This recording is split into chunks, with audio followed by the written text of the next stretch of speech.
Hello and welcome to episode 35 of PhotoKitchen. I'm your humble host, MD Welch, and today on the menu, we have a great episode for you today of PhotoKitchen. We're doing a camera comparison, a showdown, if you will. Which camera is best for you, which is going to give you the best results, and which is going to give you the best return on your investment.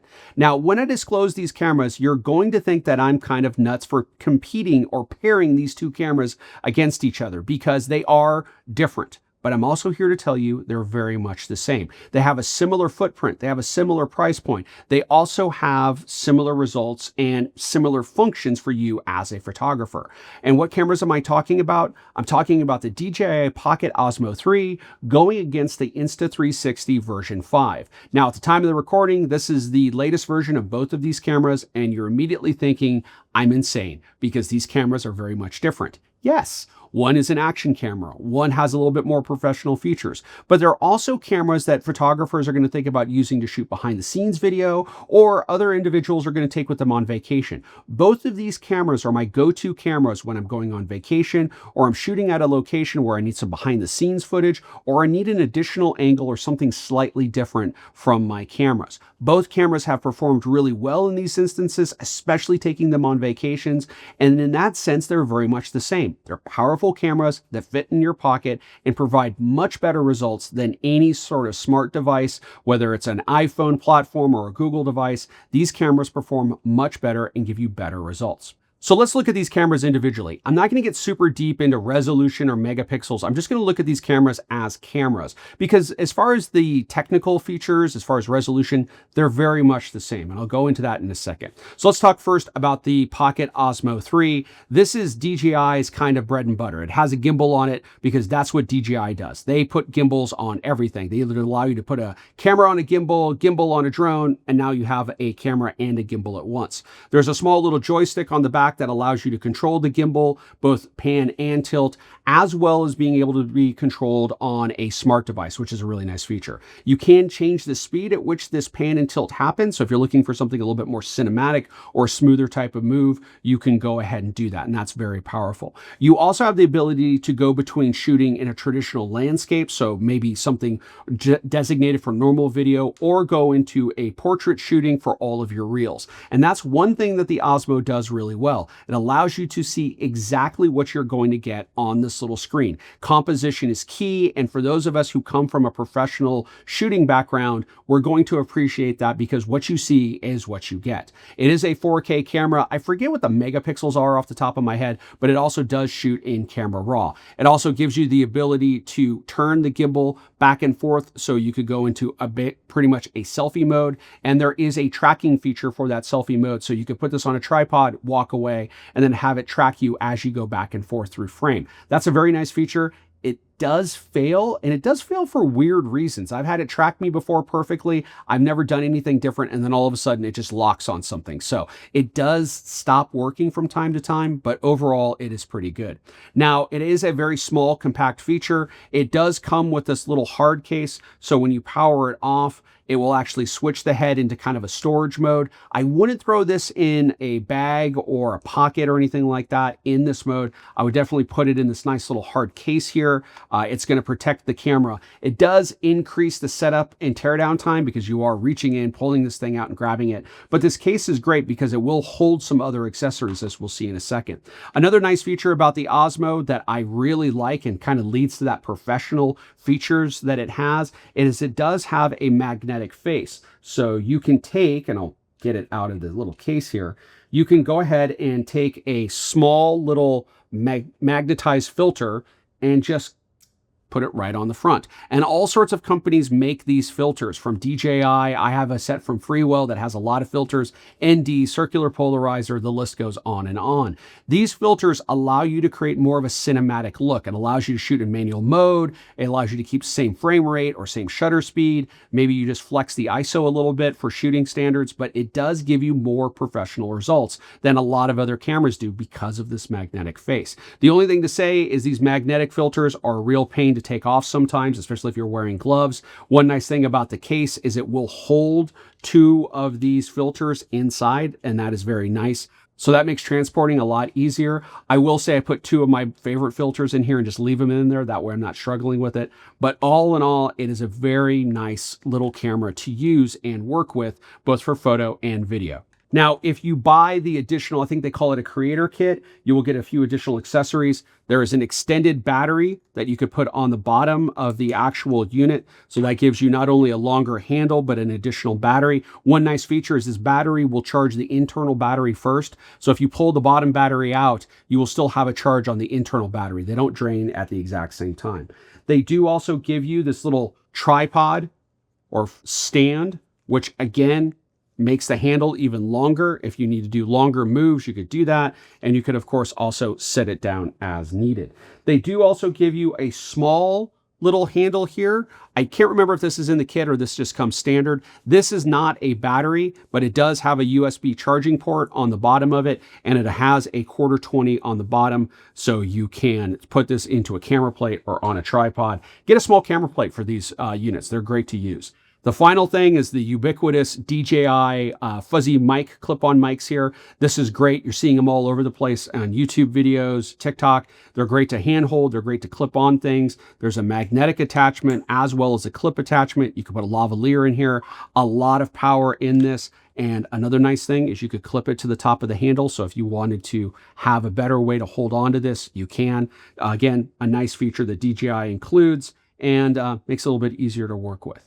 On the other side of the spectrum is the action camera from Insta360. This is the version 5. This is an action camera. Now, not all action cameras have as many features as this camera does, so just be aware that action camera is kind of a generic term here. But this particular action camera is waterproof down to 40 feet, and that was the #1 reason why I got it. I was doing a lot of stuff in or around water. I was worried about taking the DJI too close to the water. I was also worried about tracking from a distance. The nice thing about the Insta360 is it has a camera on each side.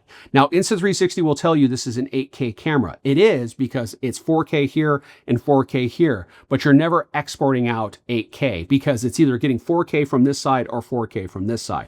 You could do something, a spherical kind of element there, but if you're just producing either landscape or portrait, you're getting 4K in that orientation. But what's brilliant about this camera is that the 360 mode doesn't have you recording the camera and composing at the same time. You could simply hit record and compose later in post-production. There's pros and cons about that, which I'll talk about in a moment. But this is a very nice camera, not only to put in instances where you don't want to damage another camera, but also when you want to hand it off to somebody who knows nothing about composition. This is my civilian camera. This is what I hand off to other people. If I have somebody who wants to shoot some behind the scenes for me, this is the camera that I have them use, not the DJI. I've had people use this. I've had boyfriends or husbands do behind the scenes when I'm working with the model or maybe an assistant, and it never fails that they're not paying attention to the gimbal, and all of a sudden I have 5 minutes of the ceiling or the floor. That can't happen with this because no matter where they point this camera, I can change the orientation in post-production. The only thing that you have to be aware of is the seam here. I tell people just point one of the domes in the general direction of what we're shooting in, and you're going to be A-okay. And of course, it's also nice because I can put a selfie stick on there, have somebody walk with the camera.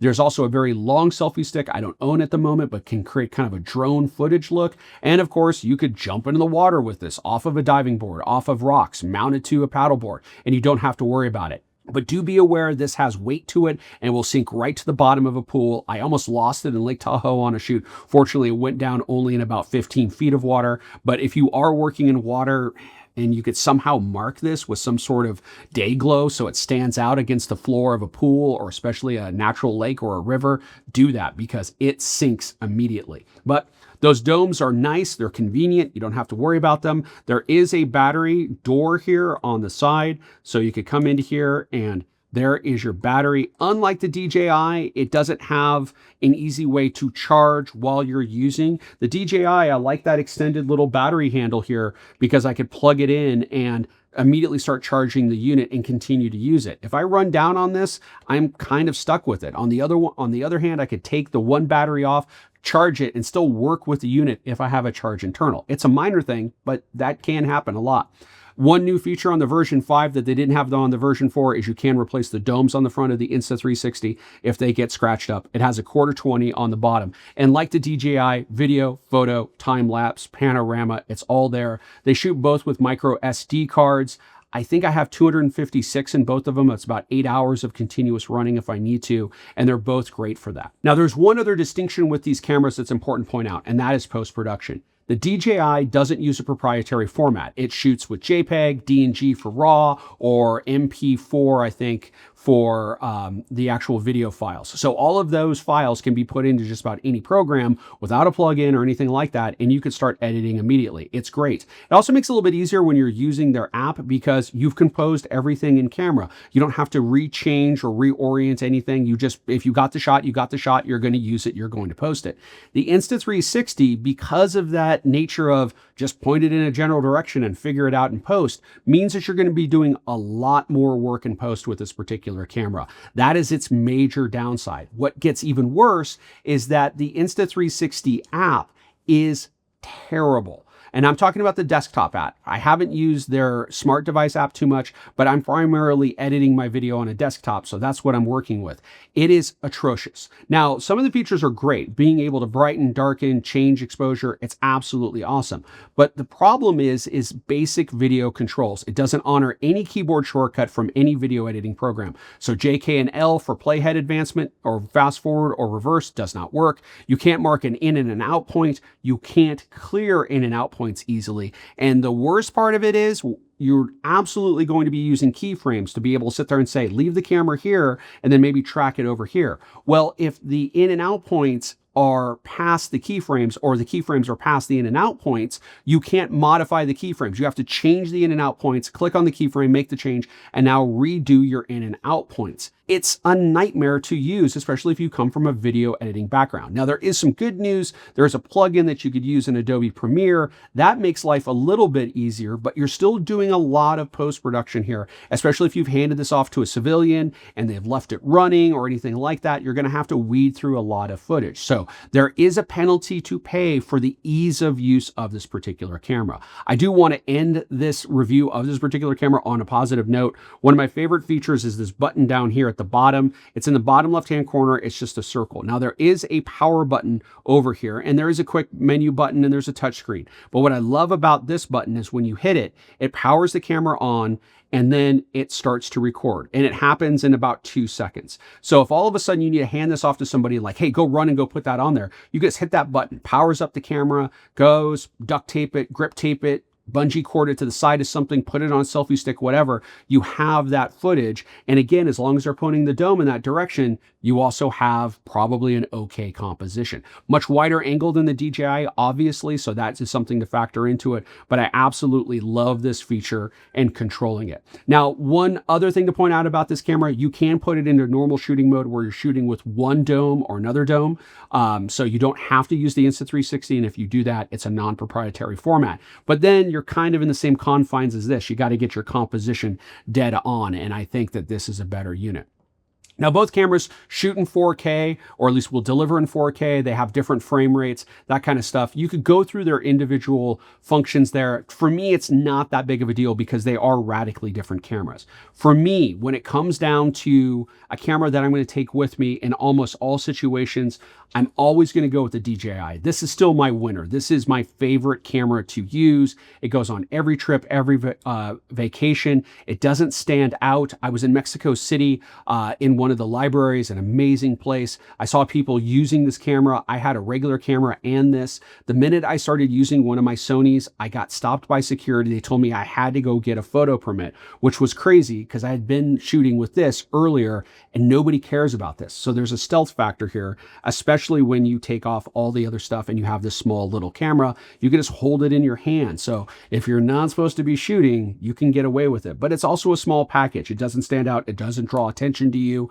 if you don't want to have attention drawn to yourself. So I love all of those features. The microphone, the ability to put on the filters, it is a very professional setup and it gives you all of the professional results that you want to. And that's the reason why it's still my favorite. But this plucky little thing has given me some great results, especially over the summer, especially around water. And I've been shooting around water a lot. So if you are getting anywhere close to water, yeah, you got to go with an action camera. And this is probably the better action camera to go with.